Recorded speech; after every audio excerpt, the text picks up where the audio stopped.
사연 마음 물론 무죄를 공부해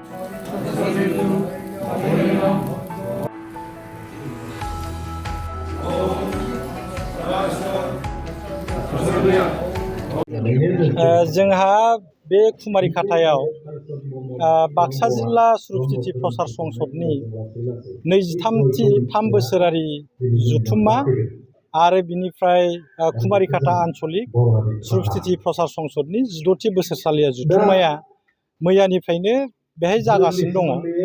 दा सुरुपसिति प्रसार संसदआ ओरैबायदि मोनसे आफाद, बे मोनसे धोरोमारि आफाद, स्पिरिचुवेल मोनसे अर्गानाइजेसन बियो। दा बे संसदआ आध्यात्मिक बिसयाव खामानि मावनायनि अनगायैबो बियो सोलोंथाइ गोसारहोनाय, समाज फोसाबनाय बा रांखान्थि बिथिङाव आरो धोरोम बिथिङाव गासिबो बिथिङावनो बियो खामानि मावबोगासिनो दङ। दा बेवहाय मैयानिफ्रायनो जागासिनो दङ। दा बेवहाय जोङो मिरु संसदनिफ्राय सुरुपसिति प्रसार संसदनिफ्राय जोंनि मानगोनां अधिनायक रमेश चन्द्र ब्रह्म बाबा, आं आरो प्रसारक उप अधिनायक बिसोरो जोंनि संसदनि दैदेनगिरि प्रसारक आइ बाबामोना बेवहाय बाहागो लाफैदों। दा बेवहाय जोङो मेनलि माने गुरुदेव कालिचरन ब्रह्म आफाया थांनाय 1905 मायथाइयाव कलकातायाव थांनानै परमहंस शिबनारायण स्वामीनिफ्राय उपदेश लानानै 1906 मायथाइयाव फोसावफैनाय जि वर्ल्डनि the most logical and the most scientific जि सत्य सनातन एबा ब्रह्म धर्म, बे ब्रह्म धर्मनि जि गांद' बिजाब जेरैहाय भ्रमण बृत्तान्त, सारनित्य क्रिया, अमृत सागर, क्षुद्र ग्रन्थावली, परम कल्याण गीता, पूर्ण साधना, बे गांद' बिजाबफोरनि सायाव माने धोरोम शास्त्रनि जि आलासना बेखौ जोङो सोनारनानै खालामगासिनो दङ।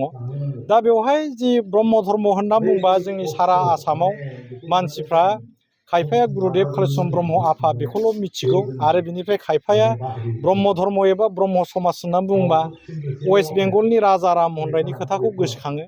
दा बे जिखियानो जाया मानो जोंनि जि सत्य सनातन एबा बे ब्रह्म धर्म, बे ब्रह्म धर्मनि शास्त्रनि फोरोंनाया बेनो इसोरा माने मोननै थासारि जायखौ होनना बुङो फर्म एन्ड फर्मलेस, महर गोनां आरो महर गैयि, जायखौ साखार एबा निराखार होनना बुङो। दा बे इसोरनि जि स्वरुप माने महर, बे महरखौ गोबां वर्ल्डनि मेजर रिलिजननि जि स्क्रिप्चारफोर, टेक्सटफोर, रिलिजियास टेक्स्ट, बेफोराव माने निराखार होननानै बुंलांदों। खिन्थु जोंनि जि परमहंस शिबनारायण स्वामी, जायखौ गुरुदेव कालिचरन ब्रह्म आफाया 1906 मायथाइयाव फोसावफैदोंमोन, बे एखेबारे साइन्टिफिकेलि माने बे इसोरनि जि स्वरुप, बे स्वरुपखौ बियो जोंनो गावनि जि सयखान बिजाब, बे सयखान बिजाबाव रोखा रोखायै खुनु माबा मोनसे जुक्तिजों खन्दन खालामनो हायि रोखोमै बियो जोंनो फोसावना गालांदों। दा बे बाबाया बुंदों माने खायफा धोरोम बिजाबा जेरैबायदि बुंदों जे इसोरा निराखारल', दा खिन्थु नैबे सत्य सनातन एबा ब्रह्म धर्मआव बुंदों जे माने इसोरा साखार आरो निराखार मोननैबो थासारियाव थानो हायो।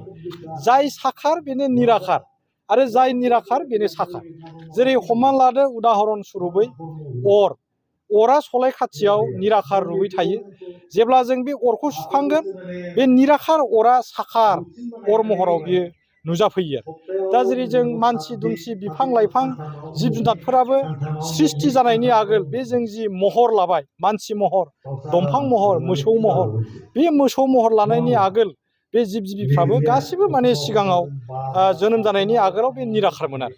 दा निराखार थासारिनिफ्राय बियो साखार रुप लाफैबाय, आरो थैनायनि उनाव, जोबस्रांलांनायनि उनाव बे आरो ग्रोब माने साखारनिफ्राय निराखाराव थांफिनगोन आरो। थिग बेबायदिनो नोंसोरो बाबामोनहा बा जों बयबो मुलुगनि मानसिफ्रा नुदों, बै अख्राङाव मालाबा फ्रि फ्रि अखा हायोबा बे जेबो गैयै लाथिख'मानिफ्राय जायख्लं सोमजियो।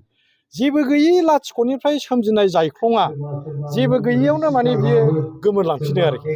निराखारनिफ्राय साखार जाबाय आरो साखारनिफ्राय निराखार जाबाय। दा बेखायनो इसोरखौ निराखार होनना बुंबा अरानो निराखार, आरो इसोरखौ निराखारल' होनना बुंबा बियो भुल।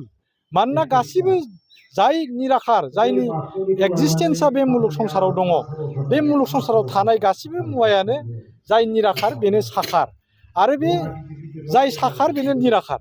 आरो बे जि साखार निराखार इसोर, सिगाङाव बे मुलुग सृष्टिनि आगोलाव बे अख्राङाव बेसेबांबा सम बारलांनानैबो जथि रुबै जोंसारनानै थानाय सान सोरजिगिरिया सिगाङाव निराखारमोन, नाथाय बियो साखार रुप माने धारन खालामनानै बे धारन खालामनाय लोगो लोगो बे मुलुग संसारनि सृष्टि जादों। बे जथिया मुलुग महरै माने गोसारनानै दं। जेरैहाय बे साननिफ्रायनो बार बारो, साननिफ्रायनो दैनि सृष्टि जादों, साननिफ्रायनो सोरां जादों, हाथरखि हाला अर जोंदों, बिफां लाइफां सृष्टि जादों।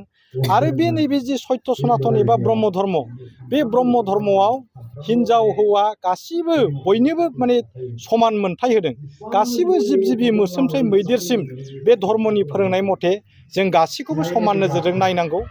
आरो धर्म पालन खालामनायानो जिब जिबिनि दुखुखौ फोजोबनाय, दुखु फोजोबनायानो धर्म पालन। बेनिखायनो जोबथारनाय बाथ्राया बेनो, जायखौ मावोब्ला मुलुगनि गासिबो जिब जिबिफोरा सुख सान्थि भाबै थांनानै थानो हायो, बिनि बेबस्था खालाम। आरो बिनि बेबस्था खालामनायानो सत्य सनातन एबा ब्रह्म धर्मनि पालन खालामनाय।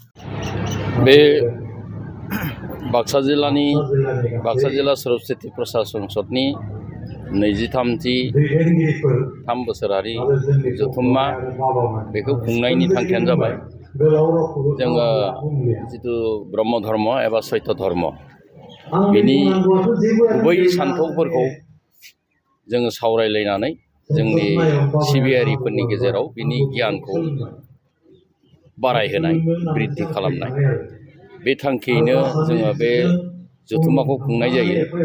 आरो बेजों लोगोसेनो जोंहा बे बाक्सा जिल्ला सरस्वती प्रसाद संसदनि देग्लाय गोजाम कमिटिखौ सिफायनानै गोदान कमिटि दानाय बे मोनसे थांखि दं। बेखौबो खालामनाय जाबाय। जोङो थांनाय मोनाबिलियाव भक्त मेल खुंनानै गोजाम कमिटिनि बिबानगिरिफोरखौ सोलायनानै गोदानै दाफिननाय जाबाय। दा दिनै फुंनिफ्राय शास्त्र बिसार जाबाय थादों। शास्त्र बिसाराव बे ब्रह्म धर्म एबा सत्य धर्मनि जि तत्वफोर, हा दै अर बार अख्रां अखाफोर सान, बेखौनो बृहत ब्रह्माण्ड होनो। बे बृहत ब्रह्माण्डनि सिङावनो अर्थात गेदेमा ब्रह्माण्डनि सिङावनो गासैबो क्षुद्र ब्रह्माण्ड जेनेबा जिब जिराद देहा लानानै गोसारजोबनानै दङ। बेखौनो ओम होननानै गाबज्रिनाय जायो, ओमकार। बे मुलुग महरै गोसारनानै थानाय बे सान अखाफोरनि बे जोंमा महरै गोसारनानै थानाय बेखौनो ओमकार होनो। बे ओमकारनि मुङैनो दिनै जोङो सान अखाफोर बेखौ बयबो सिबिनांगौ बा बिनिनो बिमा जोङो फिसा फिसौ बे सान अखाफोर ज्योति स्वरूपनिनो जोङो फिसा स्वरूप। गासैबो हिन्दु मुस्लिम ख्रिस्टान बयबो बे सासे सोरजिगिरि जायखौ ब्रह्म एबा परब्रह्म एबा ज्योति स्वरूप होनो, बेनो गासैबो जिब जिरादखौ सोरजिजोबनाय। बेखायनो बेखौ बयबो सिनायनांगौ। बे बाथ्राफोरखौ जोङो जोंनि सिबियारिफोरनि गेजेराव मिथिहोनो थाखाय, फोसावनो थाखाय जोङो बोसोरथामनि गेजेराव बे बाक्सा जिल्लानि मोनसे जिल्ला अधिवेशन खुंनाय जायो। दिनैबो जोङो बेवहाय मैया 20 मार्च थारिखनिफ्राय मोनाबिलिनिफ्राय जागायजेननानै नै दा जों सानसेया बे शास्त्र बिसार खालामगासिनो दङ। मुलत बे सत्य धर्म एबा जोङो जिब जिरादखौ अननाय, जग्गाहुति होनानै मुलुगखौ सोदांनाय आरो जिबि जिरादखौ खांनाय, बेनो धर्मनि मुल उद्देश्य। बेखौ मावोबासो धर्म खालामनाय जायो। बेफोर खोथाखौनो जोङो सावरायनानै जोंनि भक्तफोरनि गेजेराव मिथिहोनाय, गियान बांहोनाय, बेनो मुल थांखि आरो।